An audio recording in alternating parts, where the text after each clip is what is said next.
이 동영상은 수업에 참여하기 어려운 친구들을 위해서 제작하게 되었습니다. 수업할게요. 자, 오늘은 개념원리 40페이지 집합의 연산 법칙과 원소의 개수에 관한 내용을 설명할 거예요. 알았죠? 자, 집합의 연산 법칙. 우리가 연산 법칙은 다 알고 있어야 되는 거죠. 근데 실제로는 알고 있는데 여러분들이 사용을 적극적으로 하지 않는 거예요. 계산할 때. 그러니까 계산이 어려워지는 거예요. 연산 법칙이 그냥 존재하는 게 아니에요. 계산을 할 때 더 쉽고 빠르게 계산하기 위해서 만들어낸 법칙들인데, 그런 거를 실제 계산할 때 사용을 잘 안 하는 그런 이상한 일들이 벌어지고 있는 거예요. 여러분들이 알고 있는 연산 법칙이 뭐뭐 있나요? 자, 여러분들이 교환 법칙, 결합 법칙, 분배 법칙 이렇게 얘기하면 다 틀리는 겁니다. 정확하게 풀네임으로 얘기해요. 자, 일단은 선생님이 사칙 연산을 기준으로 말을 하는 거예요. 사칙 연산. 숫자의 계산에서, 수의 계산에서 교환 법칙은 덧셈의 교환 법칙, 그 다음에 곱셈의 교환 법칙이 존재하는 거예요. 뺄셈과 나눗셈은 교환 법칙을 사용할 수 없습니다. 그걸 알아야 돼요. 그러면 뺄셈을 덧셈으로 바꾸면 사용할 수 있다는 얘기, 없다는 얘기? 있다는 얘기예요. 그래서 우리는 뺄셈을 덧셈으로 바꾸는 방법을 배웠을 거예요. 여러분들 기억이 안 나죠? 눈빛들 지금 다 흔들리고 있어요. 그러면 나눗셈도 마찬가지죠. 나눗셈도 교환 법칙을 사용할 수 없기 때문에 나눗셈도 곱셈으로 바꾸는 방법을 배웠을 거예요. 왜 나눗셈을 곱셈으로 바꿨죠? 계산하기 편하려고. 왜 뺄셈을 덧셈으로 바꾸는 거죠? 계산하기 편하려고. 그게 왜 계산이 편리해지는 거예요? 물론 곱셈이 나눗셈보다 곱셈이 더 쉽기도 하지만, 뺄셈보다 덧셈이 더 쉽긴 하지만, 그럼 반드시 그런 이유만 있을까요? 그건 아니겠죠. 덧셈에서 교환 법칙이 성립하고 곱셈에서 교환 법칙이 성립하기 때문에 우리는 덧셈과 곱셈을 이용해서 계산을 하는 게 더 쉽다라는 걸 알 수 있는 거예요. 결합 법칙도 마찬가지예요. 덧셈의 결합 법칙이 있는 거고 곱셈의 결합 법칙이 있는 건데, 뺄셈과 나눗셈은 결합 법칙이 없는 거예요. 그러니까 뺄셈과 나눗셈은 결합 법칙을 사용할 수 없는 겁니다. 우리가 덧셈과 곱셈 계산에서만 교환 결합이 가능한 거고, 곱셈 계산에서만 교환 결합이 가능한 거예요. 이해할 수 있을까? 그러면 결국은 교환 법칙과 결합 법칙이 성립한다라는 것은 어떤 걸 얘기하는 건가요? 교환 법칙이 성립한다는 건 뭘 의미하는 건가요? 아니. 우리가 계산을 할 때 수의 지금 집합 아니야. 숫자 계산할 때, 수를 계산을 할 때, 수를 연산을 할 때 교환 법칙이 성립한다는 것은 어떤 의미가 있냐? 교환 법칙이 성립한다는 것은 어떤 의미가 있는 거예요?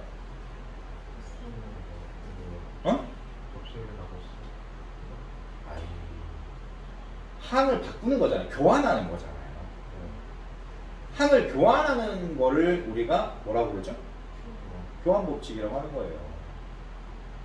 그렇죠? 항을 교환하게 되면 어떻게 되죠?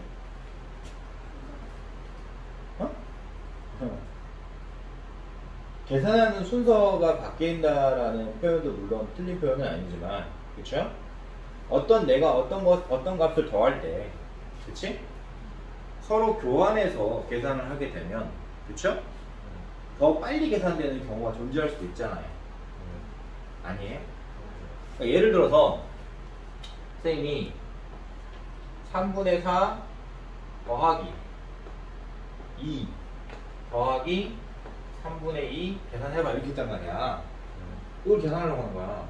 지금 우리는 덧셈을 계산하고 있는 거죠. 근데 2와 3분의 2는 교환할 수 있잖아. 덧셈은 교환 법칙이 성립하니까. 그러니까 얘를 지금 교환을 하는 거예요. 그럼 교환을 하면 이렇게 되겠죠? 맞아요? 이해돼요? 그러면 3분의 4와 3분의 1을 먼저 더하고 그 다음에 1을 더하는 게 더 간단하다 라는 것을 쉽게 확인할 수 있죠.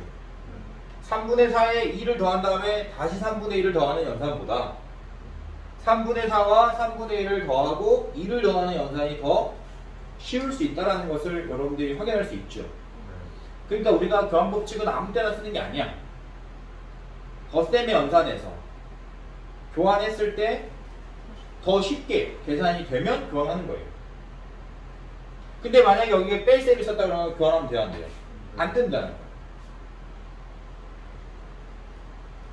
이해돼요? 그럼 결합은 뭐야?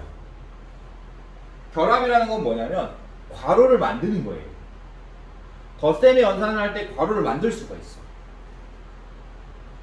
그럼 우리가 원래 혼합 계산이든 어떤 계산이든 간에 괄호가 있으면 어떻게 되죠? 괄호를 제일 먼저 계산을 해야 되는 거야. 그러니까 우리가 결합법칙은 뭐냐면 괄호를 만드는 거예요. 그럼 괄호를 만들었다는 것은 그 부분을 먼저 계산할 수 있다는 거예요. 이해할 수 있을까요? 선생님 설명 알겠어요? 그러니까 우리가 또 그런 계산을 할 수 있잖아. 이해돼? 예를 들어서 얘네 둘이 교환할 수 있지. 예를 든 거야 그냥 이거는. 그럼 어떻게 되죠? 2 더하기 3분의 4 더하기 3분의 1 이렇게 되죠. 만약에 한다면 이제 이렇게는 안 하겠지만 그런 상태에서 우리는 원래는 앞에서부터 계산해야 되잖아, 그지? 근데 선생님이 여기에 괄호를 이렇게 만들었어요. 그럼 없는 괄호가 생겼으니까 얘를 먼저 계산해야 되는 거지. 이렇게 괄호를 만드는 거를 뭐라고 부를까요? 그렇지, 결합법칙이라고 하는 거야. 그러니까 교환법칙하고 결합법칙을 적절히 잘 사용을 하면 계산을 쉽게 할 수 있는 거예요. 근데 여러분들은 평상시 때 계산할 때 그런 거 염두에 두고 계산합니까? 안 하죠. 그냥 막 하는 거예요. 그럼 돼요? 안 되는 거예요. 이 결합법칙 뭔지 알겠지 이제? 결합법칙만 들어봤지 실제로 안 쓰니까 너네가 잘 설명을 못 하는 거야. 결합법칙이 뭔지 들어는 봤어. 근데 사용하지 않으니까 결합법칙이 뭔지 설명을 못 하는 거예요. 교환법칙은 들어봤어. 근데 실제 교환법칙을 사용하지 않으니까 교환법칙이 뭔지를 설명을 못 하는 거예요. 다시 풀네임으로 얘기해야지. 교환법칙은 덧셈과 곱셈에서만 성립한다. 그래서 어떤 교환법칙인지 말해줘야 돼, 안 해줘야 돼? 그렇지, 정확하게 배워야지. 그냥 교환법칙 그러면 안 돼. 알았지? 좋았어. 그러면 이제 분배법칙 들어봤죠? 그럼 분배법칙은 덧셈, 뺄셈, 곱셈, 나눗셈 중에서 언제 성립할까요? 그렇죠. 그러면은 사칙 연산 중에서 분배법칙이 성립하는 경우는 곱셈밖에 없기 때문에 우리는 곱셈의 분배법칙이라고 말하지 않는 거야. 교환법칙은 덧셈과 곱셈 모두 성립하기 때문에 덧셈인지 곱셈인지를 설명을 해줘야 되지만 어디서 사용했는지를 설명을 해줘야 되지만 분배법칙은 곱셈에서만 사용할 수 있기 때문에 앞에 곱셈의 분배법칙 이렇게 말하진 않아요. 이제 알겠죠? 정확하게 구분할 수 있어야 돼요. 그러면 분배법칙이라는 게 뭔가 정확하게 알고 있는 사람 있을까요? 선생님이 여러분한테 사실 설명은 했는데 이건 동영상 촬영하는 수업이고 처음 듣는 친구들이 있을 수도 있죠. 그죠? 그래서 선생님이 분배법칙을 정확하게 다시 한번 설명해 주도록 하겠습니다. 알겠죠? 자, 분배법칙은 곱셈의 연산에서 혼합계산인 거예요. 혼합계산이 뭔지 알죠? 뭐죠? 그렇지. 맞아요. 말 그대로 여러 개의 연산이 한 번에 계산되는 걸 얘기하는 거예요. 혼합되어져 있는 연산을 얘기하는 거예요. 그러면 여기 안에 괄호가 사용됐으니까 얘를 먼저 계산해야 되잖아. 그건 알지? 괄호가 있으면 괄호 먼저 계산하는 건 알죠? 그럼 괄호 안에는 곱셈이 있을까요? 덧셈이 있을까요? 덧셈이 있는 거예요. 그럼 뺄셈이 있으면 어떻게 해요?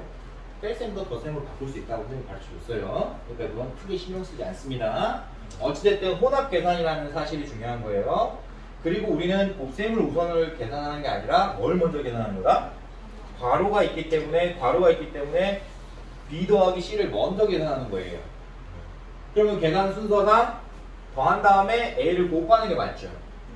근데 그렇게 하는 방법보다 어떤 게 더 쉬우면 A에 B를 곱한 값과 A에 C를 곱한 값을 더하는 계산이 더 쉬우면 그걸 먼저 해도 된다. 그렇게 해도 계산해도 된다. 라고 말하는 거예요. 그러니까 우리는 AB 더하기 AC가 더 계산이 쉬우면 이렇게 할 수 있다는 걸 말하는 거예요. 그때 우리가 이 좌변에 있는 식을 우변에 있는 식으로 바꿔서 계산하는 거를 뭐라고 부르냐면 정확한 플레임을 알아야 돼요. 분배 법칙 중에서 전개의 방법을 사용한 거예요. 이걸 전개했다라고 말하는 거예요. 전개했다고 말하는 거예요. 그러면 잘 들어. 또 계산을 할 때 반대로 너네 둘이 따로따로 곱한 다음에 더하는 것보다 반대로 A가 공통으로 곱해져 있기 때문에 A를 한 번만 나중에 곱하는 게 더 쉬울 수 있다면 이해돼요? 즉 얘처럼 다시 바꿔서 계산하면 더 쉬워질 수도 있잖아요. 그죠? 그런 경우라면 우리는 그렇게 계산하는 게 맞잖아. 이거를 정확한 플레임으로 뭐라고 부르냐면 분배 법칙 중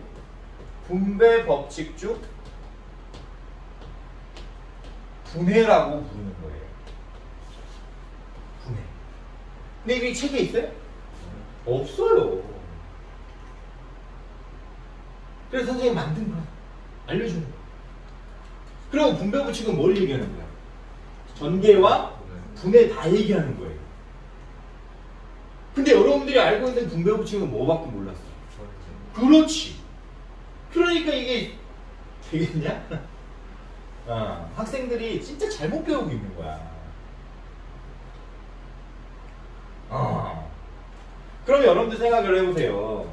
언제 분해가 편하고 언제 전개가 편하겠어? 이거 물어보면 보면 알아야지. 보면 알아야죠. 계산이 쉬운 게 어떤 게 계산이 쉬운지 보면 알아야 되는 거예요. 맞아요, 틀려요? 맞아요. 예를 들어볼까요? 그래, 예를 들어보자. 우리 얘를 좋아하니까. 지금 우리 집합의 연산법칙 하지도 못했네. 미치겠어요. 그래도 알 건 알고 가야지, 그지? 예를 들어서 선생님이 24에다가 3분의 2 더하기 8분의 1 이거 해보라고 그랬어요. 그럼 어떻게 해야 돼요? 원래 계산 순서가? 더 먼저 돼야 되죠. 그러면 더할 때 통분해야 되지. 그치? 번거롭잖아. 그래서 어떤 방법을 쓰는 거야? 분배법칙 중 전개라는 방법을 사용하는 거야. 분배법칙 중 전개라는 방법을 사용하면 어떻게 되느냐? 24에 3분의 1을 곱한 값과 24에 8분의 1을 곱한 값을 먼저 더할 수 있다는 거예요. 그렇게 계산되는 게 빠르죠. 그래서 얘는 전개해서 계산하는 게 빠르다. 반대로 정훈이가 한번 맞춰보도록 합니다.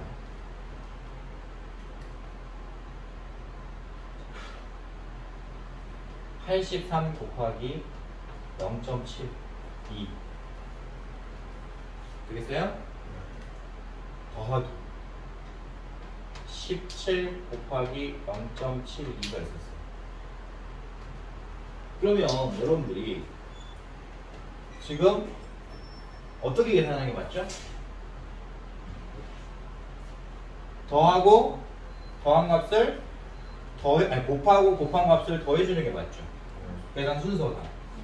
근데 선생님이 어떤 방법이 있다고 그랬죠? 분배 법칙 중 분해라는 방법이 존재한다고 그랬어요. 분해하는 방법은 공통된 곱을 한 번만 곱해주는 걸 얘기하는 거예요. 따라서 이 부분 0.7이라는 부분은 83과 17의 합에 한 번만 곱해주면 됩니다. 이 방법이 바로 분해하는 방법입니다. 분배 법칙 중 분해라는 방법을 쓴 거예요. 그러면 여러분들 보면 알겠지만 훨씬 빠르겠죠. 분해했을 때. 그럼 모든 연산을 다 이렇게 해야 되냐? 아니죠. 빠른 걸 선택하는 거야. 그냥 이 상태로 놓고 푸는 게 빠르면 그렇게 푸는 거고. 분해했을 때 계산이 빠르면 분해하는 거고. 마찬가지예요. 이렇게 놓고 푸는 게 빠르면 그냥 그렇게 풀면 되는 거야. 계산 순서상 그게 더 빠르면 풀면 돼. 근데 만약에 전개하는 게 더 빠르다 그러면 전개하는 거예요. 그러니까 여러분들이 분배 법칙은 정확하게 알고 있어야 되는 거예요. 무슨 뜻인지 알겠어요? 네. 자, 따라서 집합의 연산 법칙도 마찬가지로 연산 법칙이 존재한다면 정확하게 알고 사용하는 게 중요한 거야. 근데 선생님은 왜 설명을 이렇게 막 수의 연산하고 이렇게 다 이렇게 설명해 줬을까? 친절하게. 원리는 비슷하기 때문에 그러는 거예요. 원리가 비슷하니까 그런 거야. 원리가 전혀 다르면 물론 설명해 줄 수도 있겠지만 이 앞에 선생님이 교환법칙의 원리, 결합법칙의 원리, 분배법칙의 원리를 진짜 디테일하게 설명했잖아. 왜 그랬을까? 물론 달라도 설명했겠지만 진짜 비슷해서 그런 거야. 그럼 교환법칙 이제 금방 이해되지. 자, 집합에서는 교환법칙이 언제 성립하냐면 교집합과 합집합일 때 성립하는 거예요. 그러니까 아까도 선생님이 얘기했잖아. 선생님이 얘기했지? 교환법칙 그냥 그러면 안 된다 그랬잖아. 그러니까 집합도 마찬가지야. 집합에 연산 뭐뭐 배웠어요? 그렇지, 뭐 아무렇게나 얘기해봐. 합집합, 교집합, 차집합, 여집합 뭐 이런 거 배웠단 말이야. 그 중에서 교집합과 합집합만 교환법칙입니다. 교집합의 연산을 할 때와 합집합의 연산을 할 때 교환법칙이 성립한다는 거 알아야 돼. 자, 혹시 나는 이게 머릿속으로 나는 모르겠다. A 교집합 B랑 B 교집합 A가 같다라는 걸 나는 도저히 모르겠다. 있어요? 없죠. 그럴 리가 없잖아요. 그렇죠? 무슨 뜻인지 알죠? 우리 합집합이 뭐야? 모임을 합했다 라는 뜻이라고 그랬지. A라는 동아리랑 B라는 동아리를 합한 경우랑 B라는 동아리랑 A라는 동아리를 합한 경우가 다를 것 같아요? 아니죠. 똑같은 말이잖아요. 또 A 동아리에 속해 있는 사람과 B 동아리에 속해 있는 사람 중에서 공통으로 속해 있는 사람을 찾을 때 A 찾고 B 찾나 B 찾고 A 찾나 똑같은 거 아니에요. 그러니까 교집합에서도 성립하는 거야, 교환법칙이. 알았지? 그러면 결합법칙도 마찬가지잖아, 그치? 교집합의 연산에서 결합법칙 성립하는 거야. 합집합의 연산에서 결합법칙이 성립하는 거예요. 그러면 교집합도 있고 합집합도 있으면은 그거는 결합하면 돼, 안 돼? 안 되는 거야. 아까도 얘기했지만 덧셈이 있을 때만 결합할 수 있어요. 곱셈이 있을 때만 결합할 수 있어요. 그러니까 교집합이 있을 때만 결합할 수 있는 거예요. 합집합이 있을 때만 결합할 수 있는 거예요. 이해할 수 있겠어요? 교집합과 합집합인데 마음대로 결합하면 안 돼요. 이거는 계산 순서가 반드시 존재하기 때문에 결합 마음대로 시키면 안 되는 거예요. 알겠죠? 네, 좋아요. 그래서 정확한 플레임이 중요한 거다. 이제 이해가 되지. 선생님이 왜 앞에 연산법칙 장황하게 설명했는지 알겠지? 그걸 이해하고 나니까 교집합과 합집합의 연산 법칙이 그냥 쉽게 이해되어 버리는 거야. 원리가 베이스가 똑같으니까. 그러면 분배 법칙은 어디서 사용할까요? 라고 물어보면 분배 법칙도 마찬가지. 혼합 계산을 사용하는 거야. 우리 집합에 네 가지 연산이 있었잖아요, 그치? 그런 거 섞었을 때 사용하는 거예요. 근데 언제 사용하는 거냐? 교집합과 합집합에서만 사용하는 거예요. 그러니까 봐봐. 이 앞에 있는 집합과 뒤에 있는 집합이 혼합 계산되어 있는 거야. 이렇게 되어 있는 거야. 똑같아, 이렇게. 괄호가 있으면 이거 먼저 계산해야 되는 거냐, 원래는. 그러니까 선생님 예를 들어서 한번 해볼게요. A라는 집합과 B라는 집합과 C라는 집합을 만약에 합쳐보면 이렇게 됐단 말이야. 예를 들어서 그럼 혼합계산이죠. 이 집합 혼합돼 있잖아, 그치? 연산이 기호가 다르니까. 그러면 원래는 괄호부터 계산해야 되는데 괄호부터 계산하지 않고 분배해서 계산하는 거예요. 그럼 어떻게 분배하는 거죠? A 교집합 B와 A 교집합 C를 뭐 해라? 합집합해라 이렇게 분배하는 거예요. 이걸 우리가 정확하게 뭐라고 부른다 그랬죠? 그렇지. 아, 나 너무 마음에 들어. 전개하는 거예요, 전개. 전개하는 거. 이거를 전개한다고 말해요. 전개한다고 말하는 거예요. 그러면 얘는 분배 법칙 중 전개를 쓴 거죠. 그럼 반대로 계산했을 때 더 빠를 수 있다고 그랬지. 그래서 얘를 반대로 이렇게 막 바꿔주는 방법을 뭐라고 그러죠? 분해. 그렇지. 분해라고 말해요. 똑같아. 그냥 그렇게 인식을 하면 편해. 이해할 수 있겠어? 그래서 얘는 이 두 가지 방법 모두가 분배 법칙이라는 거 알아요. 그럼 선생님이 얘기했잖아. 언제는 전개하고 언제는 분해하나 이렇게 물어보면 선생님 뭐라고 대답한다 그랬어? 봤을 때 쉬우면 이렇게 하는 게 쉬우면 이렇게 하고 저렇게 하면 쉬우면 저렇게 하라 이 말인 거야. 정답이 없어. 그냥 쉬운 쪽으로 가는 거예요. 알았죠? 그러니까 반드시 잘 알아야 돼, 몰라요. 그렇지. 그 얘기를 하는 거야. 이런 거를 우리가 잘 해봐야 돼, 안 해봐야 돼? 그렇죠. 설명 이해됐어요? 좋습니다. 그러면 선생님이 조금 쉬었다가 좀 실전 문제를 통해서 여러분들이 확실하게 연산 법칙을 쓸 수 있는지 없는지 조금 쉬었다가 선생님이 실전 문제 풀어줄게요. 네, 알겠습니다.